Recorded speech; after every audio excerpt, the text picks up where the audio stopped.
Hello, everybody. How you doing today? It's your boy Jedi Grand Vale, and I'm coming to you with a special something, and hopefully enjoy it.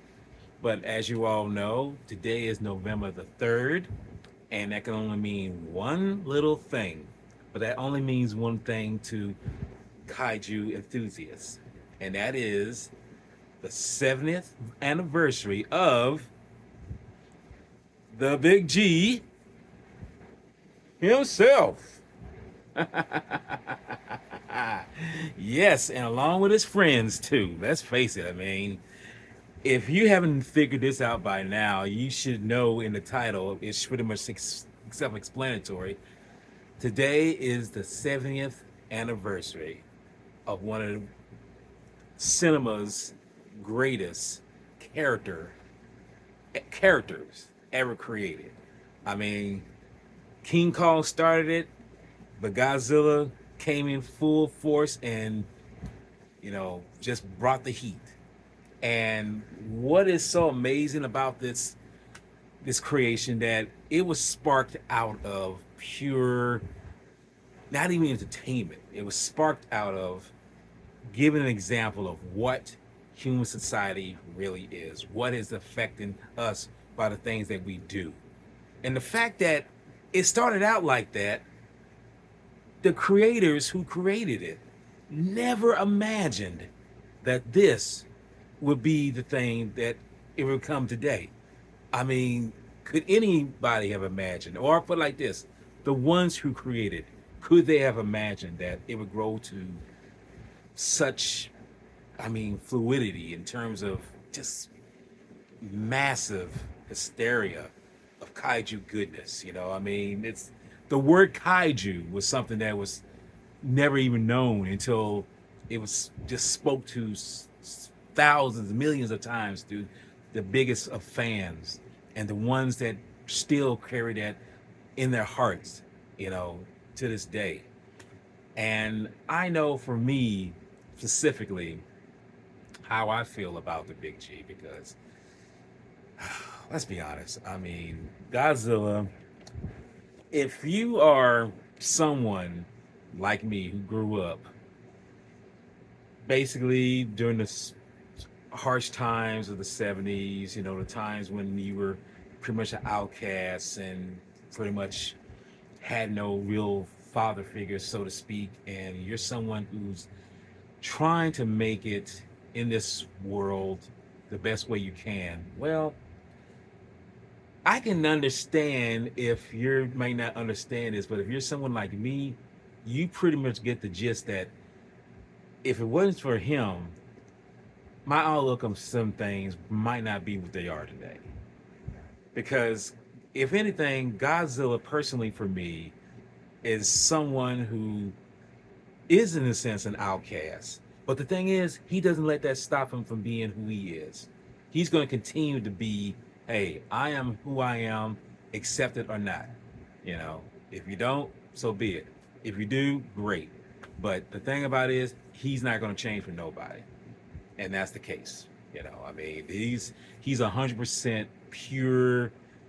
You know who he is and what he is, and he's like not going to stop that for any. And the amazing thing is, through the iterations of the years of his changing of what he looks like and what he stands for and what he's going to be, he stands for who he's always going to be.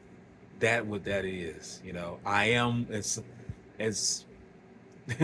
which is weird because even the God above said this. You know, I am what I am, and the fact that he's called Godzilla is, you can do your own interpretation, but the fact of the matter is, he is who he is, and he's not going to change that for nobody.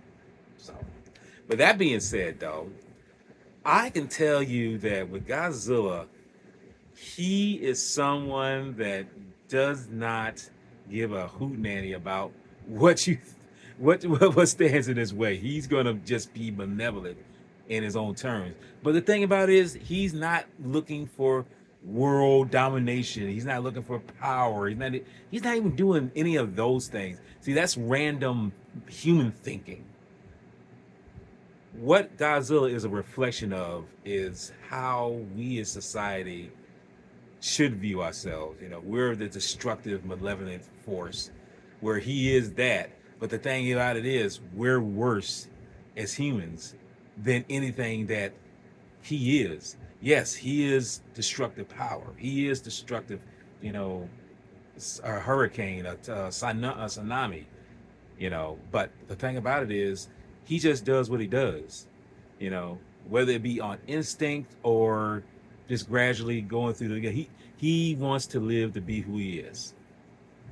But as human beings, let's be honest, human beings are just something that is amazing how we just continue on doing what we do because you know we think that we're such high on the food chain, but it's like we act like little spoiled children most of the time. You know, and if anyone listening and watching this takes it too personally, well, if you are triggered or get kind of flustered by that statement, just think about the surroundings and see what the world, especially is to now, and tell me that we don't act like that. But aside from that, we'll cut out all the so-called, you know, nuances of political or, you know, various things that Godzilla kind of represents in the human mindset. Let's just talk about the fun aspect, which is definitely the thing I think we need to talk about. I first came across Godzilla in terms of that when my brother bought the famous 100-page famous Monsters of Filmland number 114. I got a copy, but I'm not going to reach in back and get it because, hey, I'm pretty sure I've seen it. You've seen it so many multiple times. It's like, you know what I'm talking about. It was through that introduction that I came across Godzilla and many iterations of what sprouted from his being. And I have to say that for a 5-year, well, I can't even say 5-year-old, I was more like, because the issue came out in 75, but it came out early in 75. So I was more 4 before I was turned 5. So to be that young, to be that like very imaginative human sponge, I soaked up what was brought to me by my brother. And let me give a shout out to him now because he's going to come back in a second when I discuss him again. Charles Ross Jr. That's him. That's his name. That's my second oldest brother. He brought this just out of, you know, I guess just fun, giggles, whatever. But he was the catalyst that got me hooked on being a Godzilla fan. And to this day, I mean, oh my God, it's coming up 50 years ago when I was first introduced to him. I mean, took me from a boy to a man, and this is what happened.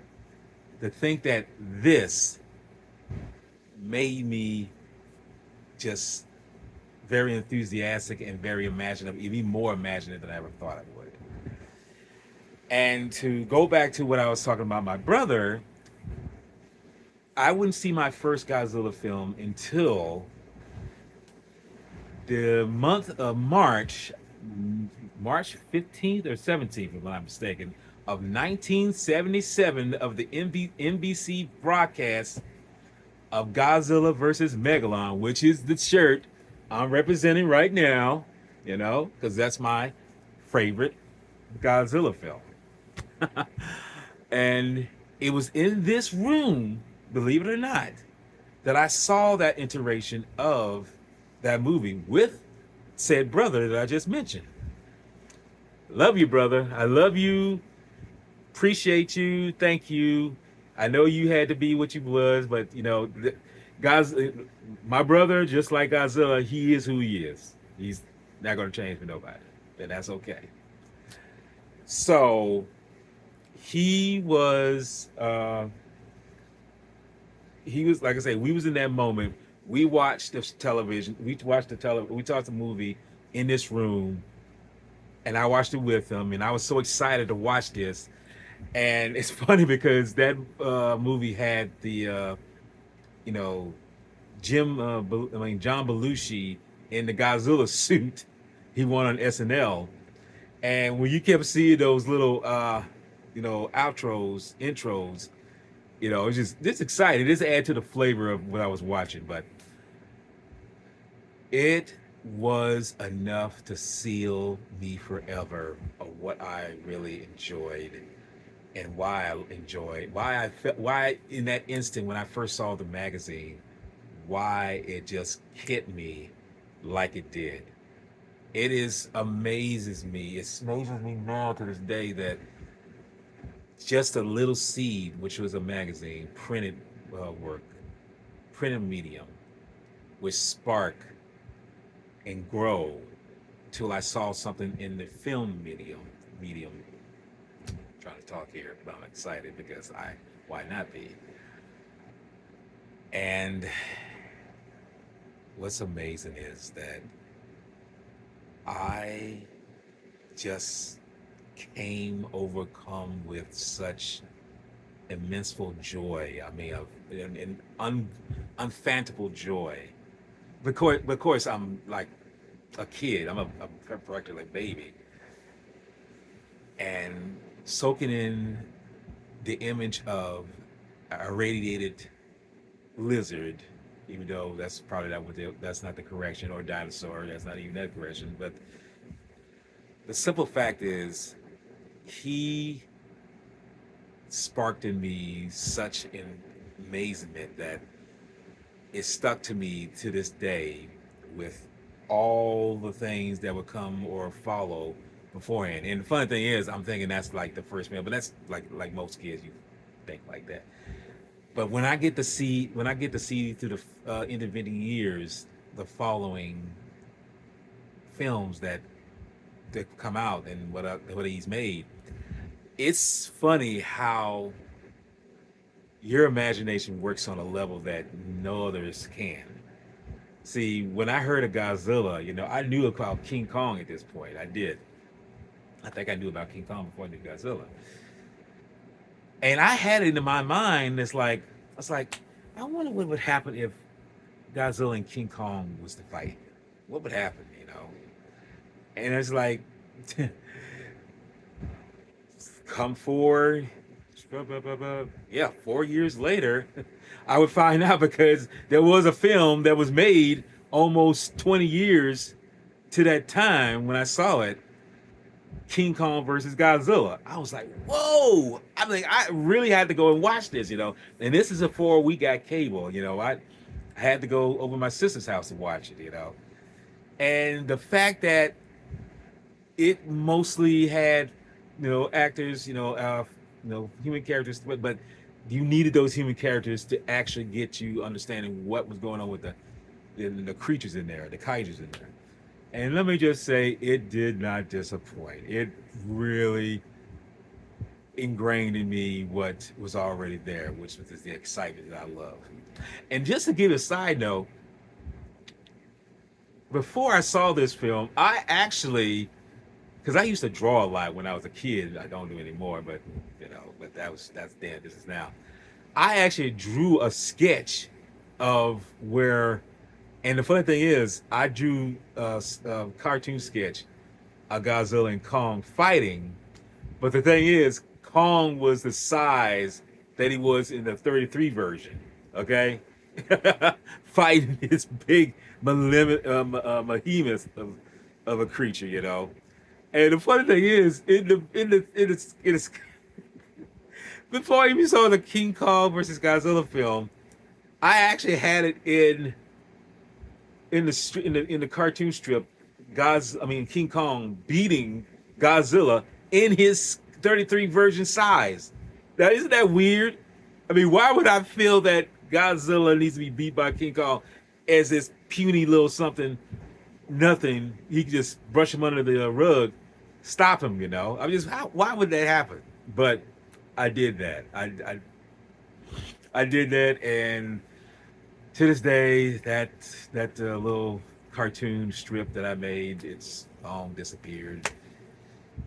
Whatever happened to it, I wish I knew. But hey, I drew that, and that just shows how much imagination that I had with the creation of that. And like I say, through the intervening years, I would see even more iterations of, you know, Godzilla and the many of different things that he, would do through the backlog of films prior before I was born, you know.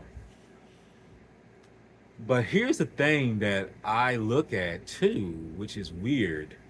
And I know most people won't think of it this way, but as a friend of mine, Big Bad Wolf mentioned, I feel Godzilla with him, it's like you had just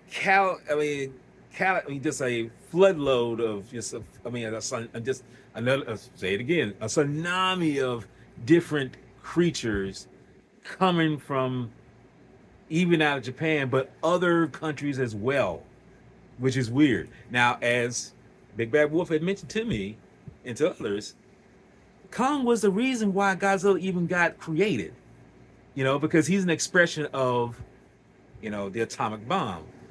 He's the creation of that. He's a symbol of what that represents. That's what he is. He represents those things. He represents that. And again, he was not meant to be some kind of, you know, pretty much no symbol of anything after that. Just that and an expression and go from there. But go figure that what Kong started, I said again, Kong started or inspired, the people who created Godzilla. He inspired them. It inspired them to create Godzilla. But in my mind, I feel that Godzilla pimp slapped the hell out of, what was to come and saying it's like, I'm here, but what comes after that? I mean, just think about this. Japan got bombed by the United States. And for the time, had to deal with the onslaught of, the aftermath of the bomb. And this is the way where they had to learn to walk again from what transpired from World War II. And like I say, Godzilla was a representation of what they suffered from, you know.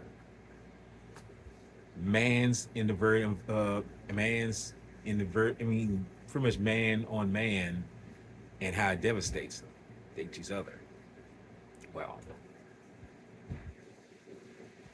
the creator's never meant for him to become what he is.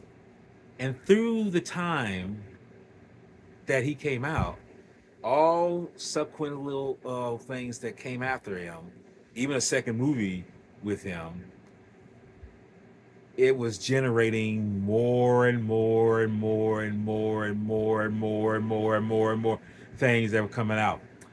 You had the Mysterians. We had Mungara. Then you had Varan coming out, Then of course you had Mothra thriving into this, coming out of the box.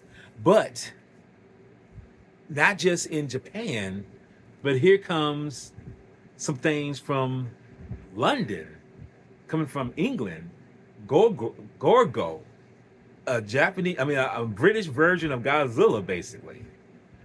It's weird how that his presence influenced other, countries.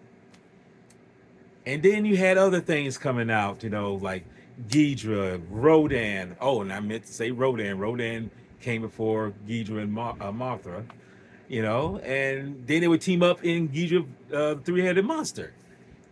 But in those times that these monsters were coming out, especially in Toho, here comes Daiei creating their own kaiju in the alarm of Godzilla, Gamera. This is what I'm talking about. This sparked so many other things other than just what you know Toho had done, or God, I mean, what other kind? It sparked him. He created him, Daiei, and without hitch, he took off. Not wasn't even trying to be famous. wasn't trying to be what he is now. Gamma exploded, and then all these other things started coming out. And television was getting affected with HQ, because I mean Ultra Q, with all these different kind of monsters that were embedded in it. And then came Ultraman, which sprouted other kind of subsequent shows and characters. And this is what I'm talking about. You got like something like Mighty Jack. You got the big red robot. You got Spectraman, Zone Fighter.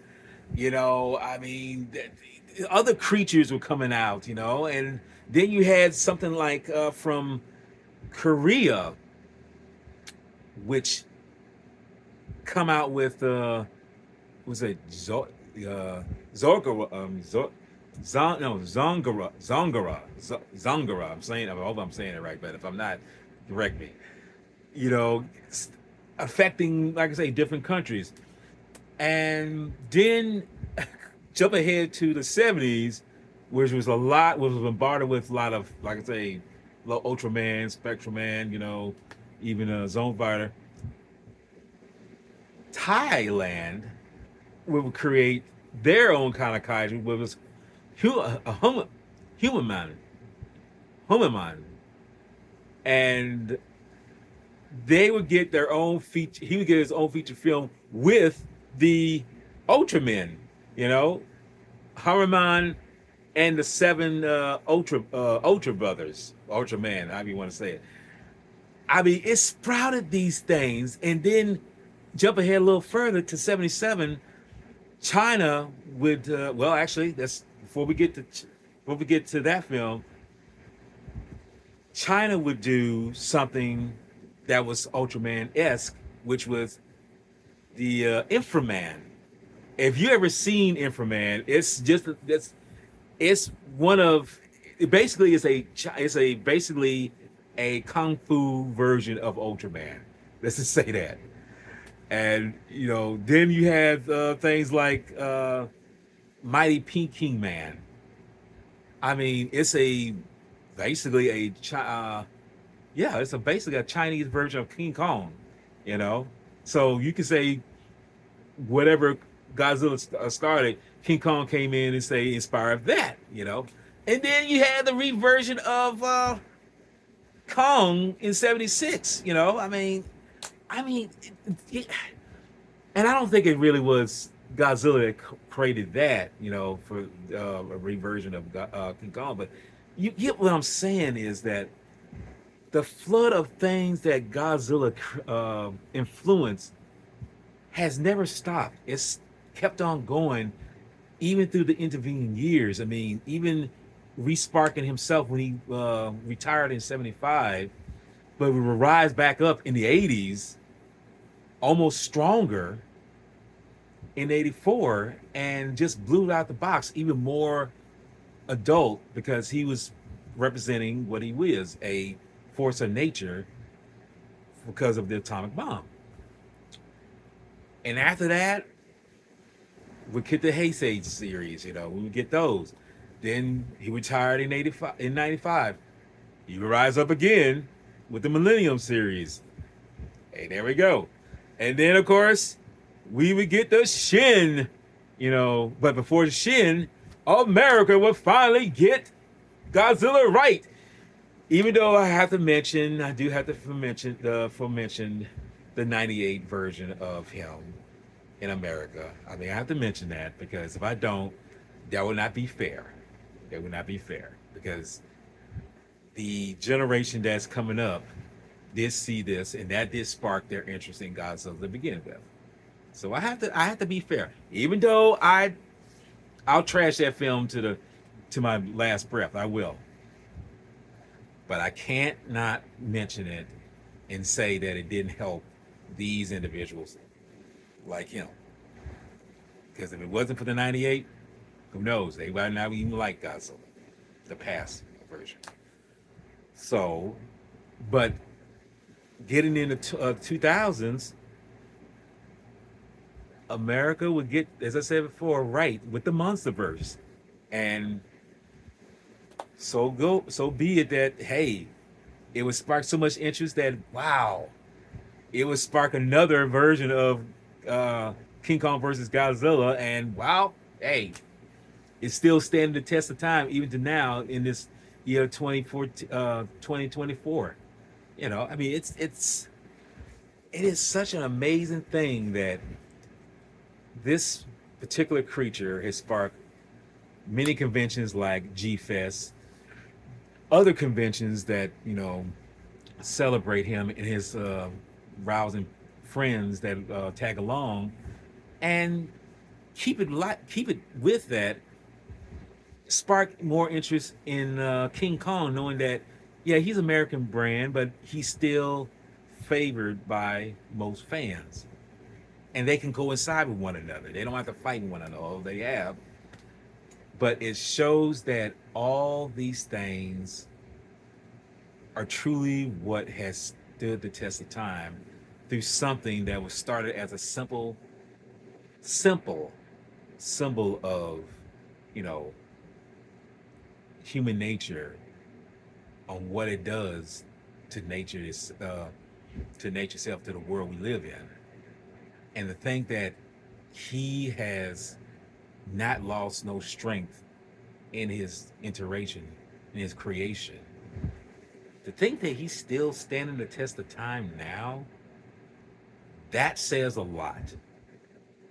And to me as a 54-year-old, and coming out, at the time, I mean, at the time when, he was still kind of fresh with the show at times, and getting a taste of what was to come, it makes you realize why he stands the test of time and why he's such an incredible force, not because of who he is, but what he is and how it's affected so many of us fans, and why we love him so much.